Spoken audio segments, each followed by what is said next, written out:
Welcome to Gurgle, a bite-sized podcast from the creators of Ad Nauseam. Looking to whet your appetite for the classics? Gurgle will tickle your taste buds and leave you wanting more. And now, from the vomitorium, here are your hosts, Dr. David Noe and Dr. Jeff Winkle.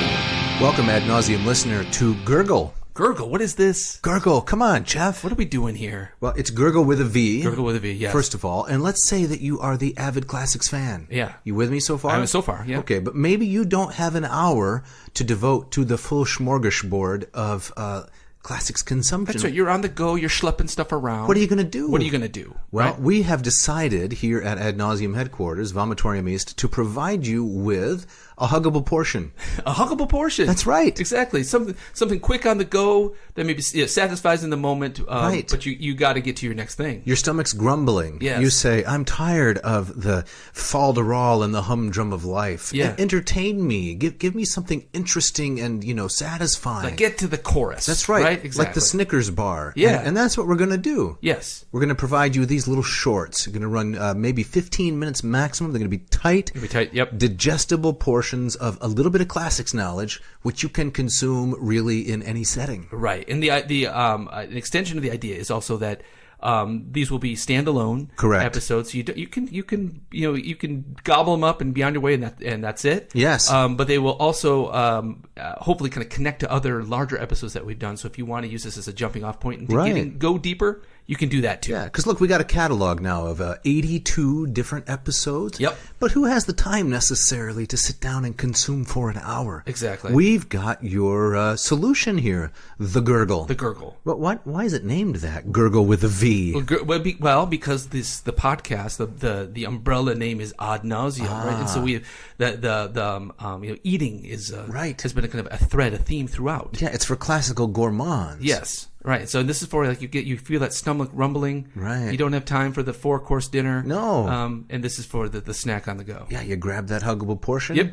Gurgle. That's right. So Dave, let's dive into it. All right. Let's keep these promises. All right. So today we're going to introduce the Aeneid. Yes. The Aeneid, you say, 12 books of Latin hexameters. What are you going to do? Well, just the first 11 lines. Yep. And this is I think we've teased on previous episodes. We are going to cover the Aeneid in the long form format. Correct. But this is a teaser, a little bit of a knowledge to whet the appetite. Exactly. Yep. It's an appetizer. So the opening quote is from a fabulous scholar named Brooks Otis.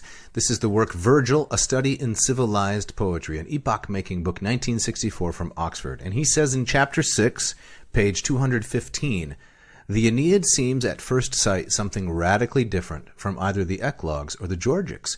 We can understand why the young Vergil, the Vergil of 42 BC, should have turned from his projected res Romani, all things Roman, to the soft and pleasing verse of the Eclogues. He was both too immature and too aware of Homer's unapproachable excellence to undertake such a task at the time. So a fearsome thing that he's undertaking here. Yes. So, yes, I mean, I would agree with that. This is radically different from the Georgics and the Eclogues. Even if the meter is the same, the sound, the music is the same. This is a radically different subject. Mm-hmm. We have no poetry from Vergil that was not written in hexameter. Right. So, of course, he could have written in many different meters, like Catullus, no doubt. He's a master of verse. We only have hexameter. Mm-hmm. And now we come, right, he begins work on this in 29 BC. He dies in 19. It's published posthumously. And now we come to perhaps the most famous lines in Western Lit. Yes.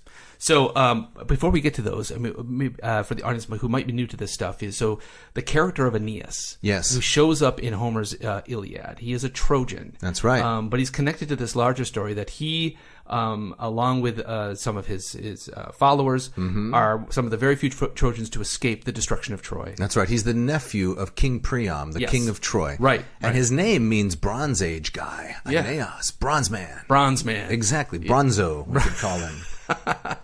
And so the Romans kind of picked up this kind of this loose thread of legend from the Greeks, and this idea that Aeneas was fated to come and to found a new Troy somewhere in the west. And so the Romans saw that and said, obviously you're talking about us. Exactly. And so this had been when by the time Vergil gets his hands on this story, that had long been part of the kind of the Roman kind of mythic idea of itself, right? Virgil does not invent this story. Definitely right? not. In the same way that Homer didn't invent his story either. No. And almost every line of Virgil can be traced to a corresponding line in Homer. Right. Almost, not the ones that deal explicitly with Roman themes, Right. because Homer wasn't talking about those, but there's so much borrowing, clever stealing, recasting. It's incredible. The precision of this poem is something that never ceases to amaze me. Yes, but that's, of course, for the long That's form. for the long form. That's right. for the long form. Let's do some Latin. Dave, I'm actually going to read some Latin. All right, let's hear it. I can't All right. wait. I'm going to do let me do the first. I'll do the first 5 lines, and then you want to pick it up there. Sure. All right. So arma virumque cano troiaequi primus aboris Italiam fato profugos laviniaque venet littera multi letteris iactatus et alto vi superum saevae memorum unonis abiram multa quoque debalo passus dum conduret urbum. Inferretque Deos latiogenes unde Latinum, Albanique patresat qualtae monier Romae, musa mehi causas memora quo numina laiso, quidve dolens regina Deum tot vovere casus. Insignem pietate virum tot adira labores impuleret tantainam mis caelestibus irae. Yes, beautiful. Nicely done, Winkle. So perhaps the most famous opening in all of Western lit. Right, especially those first 3 words. Yes, right. Arma verumque cano. Right, I sing of the arms and the man. Yes, so what is Virgil doing here? Well, it's well known to those who have even a smattering of knowledge that he is, in these opening words, he is citing the whole epic tradition, compressing it. Yes. Right? The Iliad, 24 books, the Odyssey, 24 books.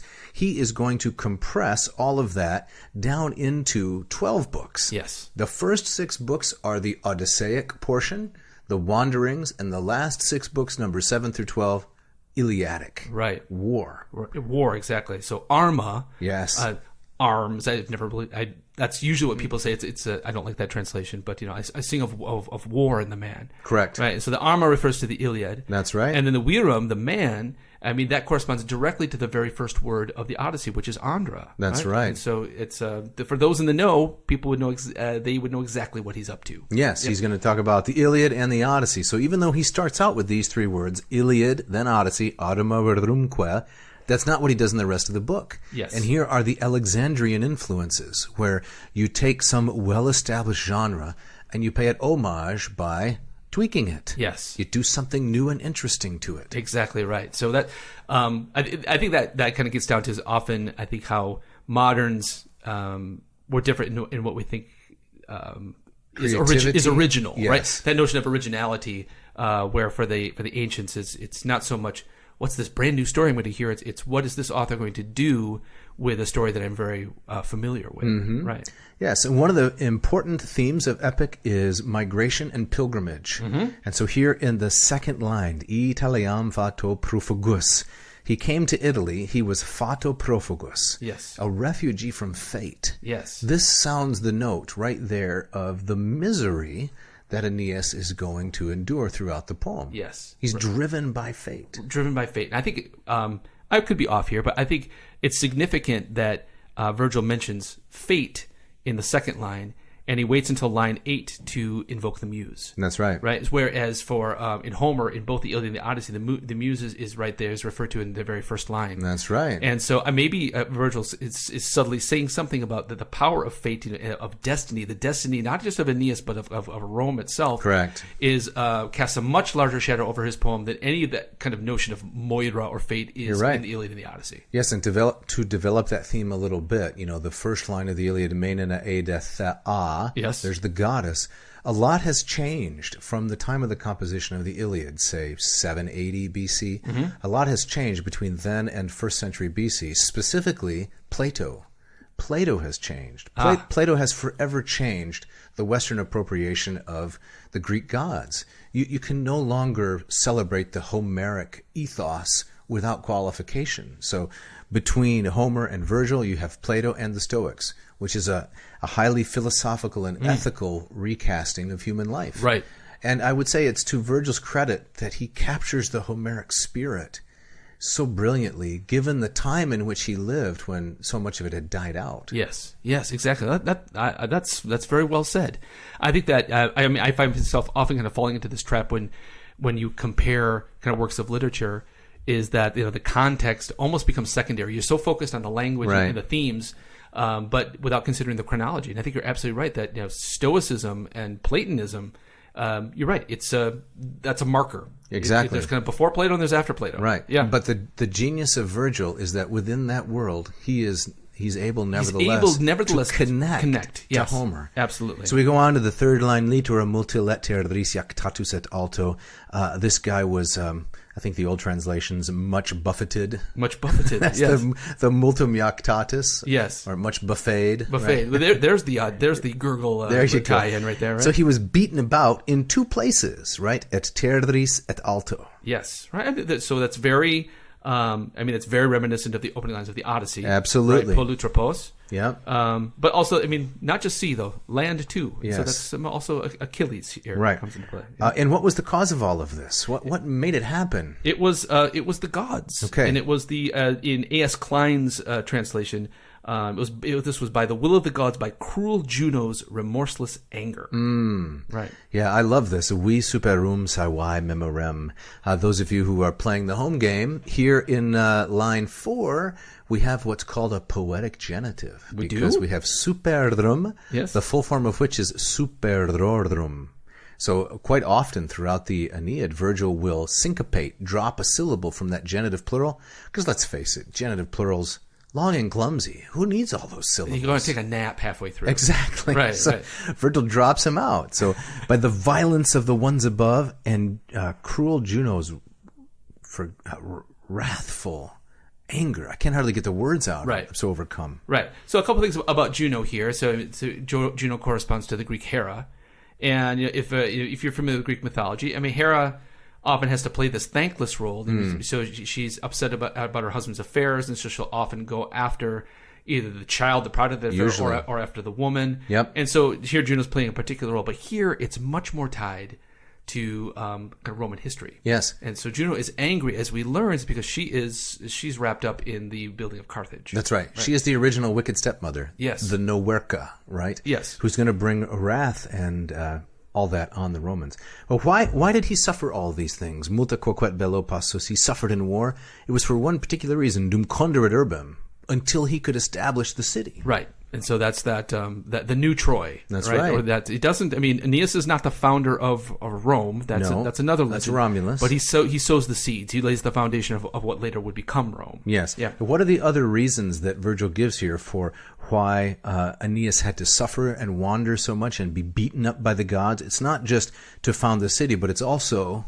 He brings his own gods to Latium, right? Yeah, and this is one of Juno's main complaints. Why don't those beaten gods know they're beaten? Yes. They were destroyed at Troy, and now what? Aeneas is like the intern. He's schlepping the gods in the satchels all across the Mediterranean. Inferetque Deos latio. Exactly. Right. Right. And to add to that, Aeneas is the son of Venus. Correct. And there is a natural enmity between Juno and Venus, between Hera and Aphrodite. Mm-hmm. So there's that rivalry that's also at play. And it goes all the way back to, I guess, you can throw in Carl Jung here if you want to. Oh, I would love to. The wife and the beautiful daughter and the conflict there. Yes. More Freudian, maybe. Yeah. But then, of course, the wedding of Peleus and Thetis. Mm-hmm. Now, later on, in another Gurgle, we're going to look at some of the reasons why Juno was so angry. Yeah. But not today. Not today. We don't have time. We don't have time for that today. And then, like as I alluded to, Juno has this connection with Carthage, and as we learn in Book 4 of the Aeneid, we find the roots of that enmity between Carthage and Rome. So, Dave, summarize kind of the next couple of lines here, the lines 6 and 7 in those openers. Right. So Vergil's telling us in this, the proemium, the introduction, he had to found the city, he had to bring the gods into Latium, and from this would come three things.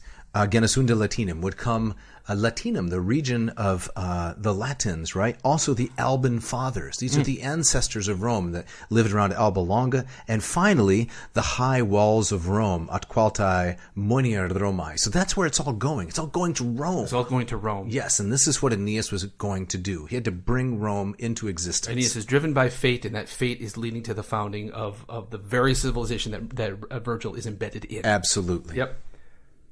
Well, that's a gurgle, Jeff. Yeah, that's it. That's right. That's it. We read the first 11 lines. Yes. And we got through about 7. 7. But sometimes you go to the shelf, you want a Twinkie, and all there is Mentos. Right? Yes. So you're not always going to get what you want. No, you get a box of Mentos, maybe. But you really want a Twinkie. Yeah. But I mean, it's Vergil's fault. Why did he have to pack so much rich goodness into those fault. 7 lines? We just couldn't help ourselves. That's right. But we got to go. We got to wrap it up. Yep. So let's quickly mention our sponsors. Yes, we got Ratio Coffee. Check them out, ratiocoffee.com. We have Hackett Publishing, Hackett Publishing.com. Patronize them, please. And also the Moss Method, mossmethod.com for learning everything Greek. Yes, and Latin per diem. You can check that out, too. So that's a wrap. That's a wrap. That's a gurgle. We hope you enjoyed it.